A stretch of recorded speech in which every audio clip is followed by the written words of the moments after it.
1918년 7월 무더운 여름날 신성 로마 제국 현재의 프랑스 알자스 지방인 스트라스부르의 거리에서 한 여성이 춤을 추기 시작합니다.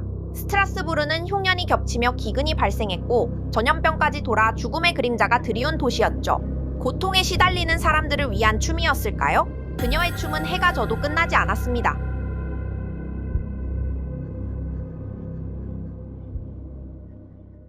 그녀의 이름은 프라우 트로피아. 갑자기 집 밖으로 걸어나와 춤을 추기 시작한 그녀의 몸짓은 아름다운 춤과는 거리가 멀었습니다.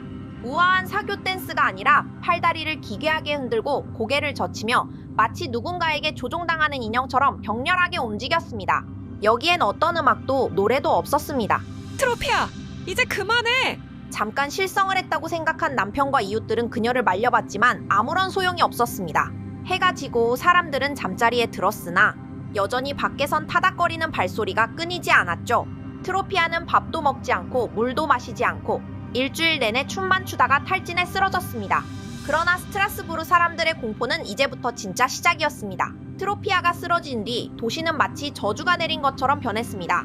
그녀의 춤을 구경했던 이웃집 사람, 길을 가던 사람, 근처 가게 주인 등 30명이 넘는 사람들이 눈이 풀린 채 트로피아와 똑같은 모습으로 춤을 추기 시작했습니다. 그리고 그 수는 점차 불어나 한 달이 지나자 400명에 달했습니다. 스트라스부르 시민들은 아무 말도 없이 무표정한 얼굴로 미친 듯이 막 춤을 추었습니다. 신발은 점점 닳아서 사람들은 맨발이 되었고 비 오듯이 쏟아지는 땀에 발도 퉁퉁 붓고 찢어져 거리는 피로 물들었습니다. 여기저기서 비명이 들려왔습니다. 멈추고 싶어. 제발 내 다리 좀 멈춰줘. 그러나 그들의 다리는 제멋대로 계속 움직였습니다. 이제 쓰러지는 사람들이 하나둘 나타나기 시작했습니다. 이들은 심장마비, 뇌졸중, 극심한 탈진 등 과로사한 사람들과 같은 원인으로 쓰러졌죠. 인체의 한계를 극한까지 몰아붙인 춤추다 죽은 시체들이 점점 거리에 쌓여갔고 그 시체를 넘나다니며 춤을 추는 사람들로 뒤엉킨 생지옥으로 변한 스트라스부르의 시의원들과 의사들이 모였습니다.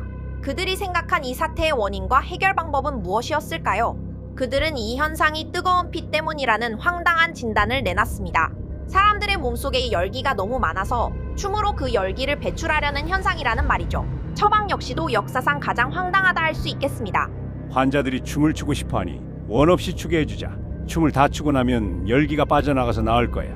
시 당국은 광장에 거대한 목조 무대를 설치하고 전문 악사와 연주가까지 고용해 24시간 신나는 음악을 연주하게 했습니다.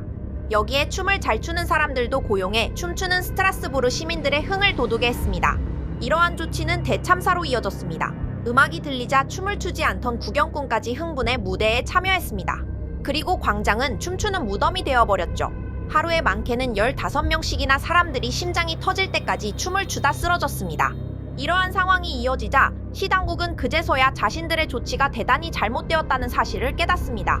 이번엔 질병이 아니라 신의 저주라고 판단한 시의회는 방침을 바꿔 음악 연주를 금지시키고 춤추는 사람들을 강제로 마차에 태워 인근 산속에 있는 성 비투스의 제단으로 보냈습니다.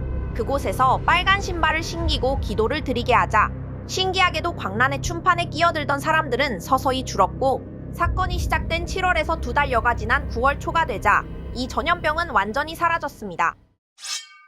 사건의 내막을 살펴보기 전에 왜 사람들이 성 비투스의 재단으로 보내졌는지부터 살펴보죠. 성 비투스는 무용수나 연예인과 같은 엔터테이너의 수호성인으로 여겨지는데 그는 303년 디오클레티아누스 박해 당시 사망한 인물로 그의 생전 활동과는 딱히 관련 사항을 찾을 수는 없었습니다.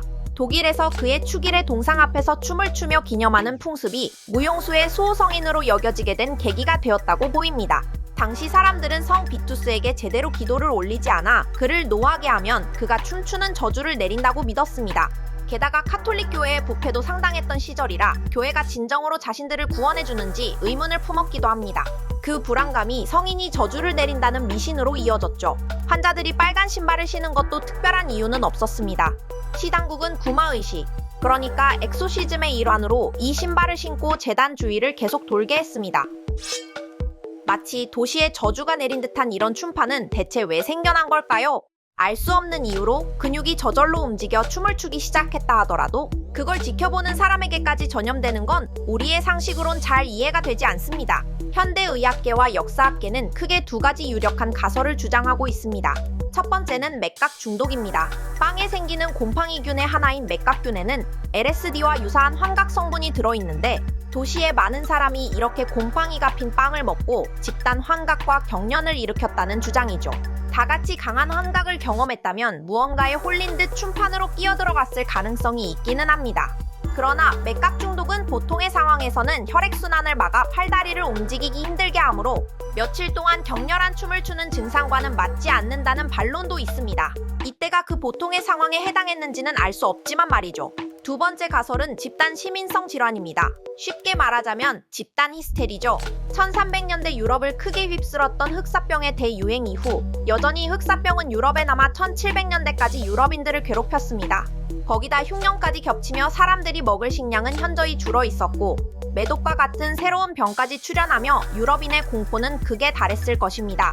이렇게 정신적인 스트레스 한계치를 넘어버린 스트라스부르의 사람들 사이에서 성 미투스의 저주를 받으면 미친 듯이 춤을 춘다는 미신이 집단 최면처럼 작용했다는 말이죠.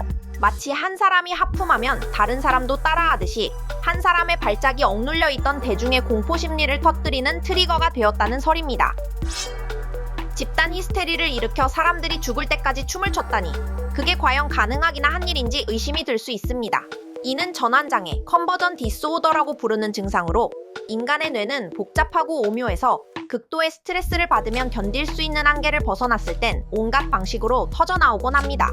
놀랍게도 현대에 와서도 이런 사건이 있었는데요. 바로 탄자니아의 웃음 전염병입니다.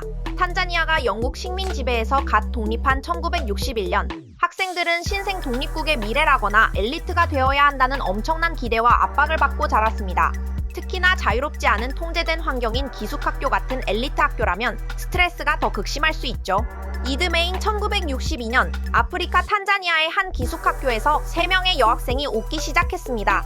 이 웃음은 멈추지 않고 95명의 전교생에게 전염되었고 결국 학교는 문을 닫았습니다.